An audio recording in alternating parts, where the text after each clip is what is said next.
Good morning दोस्तों। आप सभी का हार्दिक अभिनंदन है हमारे इस यूट्यूब चैनल पे। आज का हमारा टॉपिक है प्राचीन भारत में सिक्कों की व्यवस्था।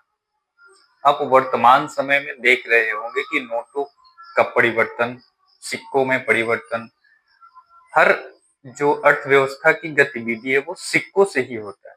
वर्तमान समय में भी बहुत सारे ऐसे सिक्के हैं जो प्राचीन के दौर के सिक्के कुछ हद तक देखने को मिलते थे, पर अब वो चीजें नहीं देखने को मिल पा रही है। लेकिन हमको जानना है कि आखिर जो सिक्का था वो कब से प्रचलन में आया, सिक्के का इतिहास क्या है, सिक्के कब से स्टार्ट हुए और उस समय का दौर क्या था।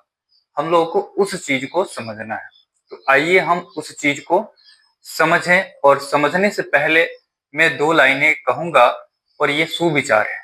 जो व्यक्ति समय का मूल्य जानता है, जो व्यक्ति समय का मूल्य जानता है, वो असफलता को भी सफलता में बदल देता है। तो आइए हम आज जो हमारा आपका टॉपिक है उस टॉपिक पे डिस्कशन करते हैं। प्राचीन भारत में प्राचीन भारत में सिक्कों की व्यवस्था। सिक्कों की व्यवस्था की अगर हम लोग बात करते हैं प्राचीन समय में, तो सर्वप्रथम सिक्के का प्रयोग 6ठी शताब्दी ईसा पूर्व में हुआ। यानी कि सिक्के का जो क्रम था वो सबसे पहले हम लोगों को 6ठी शताब्दी ईसा पूर्व में देखने को मिला था। और वो किस तरीके के सिक्के थे? तो वो आहत सिक्के थे, पंचमार्क सिक्के थे। यानी कि वो आहत सिक्के थे या पंचमार्क, यानी कि मोहर उस पे पंच करके जो आता था, उस दौर के सिक्के थे। उस दौर के सिक्के में सबसे पहला नाम आता है पर्ण या कांसार। सबसे पहले हम लोग पर्ण या कांसारपन सिक्के को देखते हैं, और वो सिक्का किस धातु का बना होता था? तो वो चांदी का होता था। जो यानी कहने का मतलब है कि जो सिक्का चांदी का बना होता था उसे पर्ण या कांसारपन कहते थे। और वो पंचमार्क सिक्का होता था जो आहत सिक्के के रूप में हम लोग उसको जानते हैं। फिर दूसरा क्या था? दूसरा जो तांबे के सिक्के होते थे उसको हम लोग माशक बोलते थे। यानी कि जो माशक होता था, जिसको हम लोग माशक बोलते थे, वो तांबे के सिक्का होता था और वो प्रचलन में आया।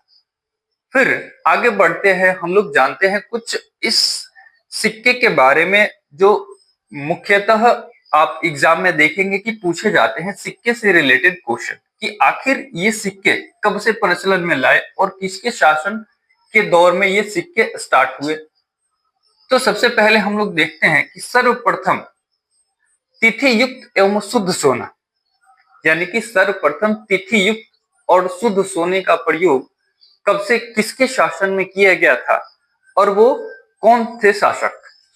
तो सबसे पहले शुद्ध सोने एवं तिथि युक्त जो सिक्का था उसका प्रचलन आया था इंडो ग्रीक शासक के समय में।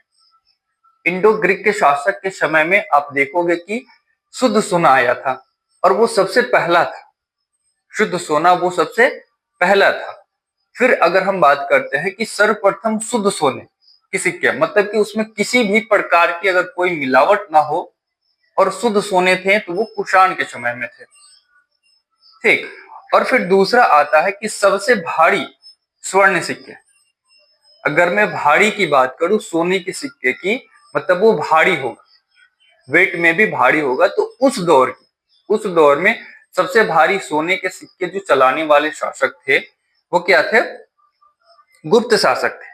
और वो जो भारी सिक्के होते थे उसमें क्या होता था कि और भी चीजें उस सिक्के में मिला दी जाती थी और उसका वेट भारी कर दिया जाता था। मतलब कि कुछ अशुद्धियां मिला दी जाती थी उस सिक्के में, जिससे कि उसका वेट भारी हो जाए। अगर हम अगला बात करते हैं कि सर्वप्रथम शीशे की सिक्का, मतलब शीशे के सिक्के का भी प्रचलन हुआ था। और वो सर्वप्रथम किसके दौर में हुआ था? तो शीशे के सिक्का सतवाहन शासकों के दौर में शीशे के सिक्के का प्रचलन बहुत ज्यादा हुआ। तो ये कुछ जानकारियां थी जो प्राचीन में सिक्के व्यवस्था से रिलेटेड थी। और ये क्यों इंपॉर्टेंट रखती है, इससे क्या बेनिफिट होता है? तो इससे हम ये समझते हैं कि उस दौर की, उस शासक की क्या पहचान है, क्या उसकी चौहद्दी है और क्या उस दौर की कैसी अर्थव्यवस्था है। उस दौर के जो शासक थे उनकी स्थिति को मापने के लिए हम लोग सिक्के को देखते हैं। तो ये एक छोटी सी जानकारी थी जो सिक्के से रिलेटेड थी। तो इस जानकारी को जानकर आप लोग अपने ज्ञान को बढ़ाएंगे। तो आज के लिए फिलहाल इतना ही, फिर मिलते हैं किसी नेक्स्ट वीडियो में। तब तक के लिए धन्यवाद।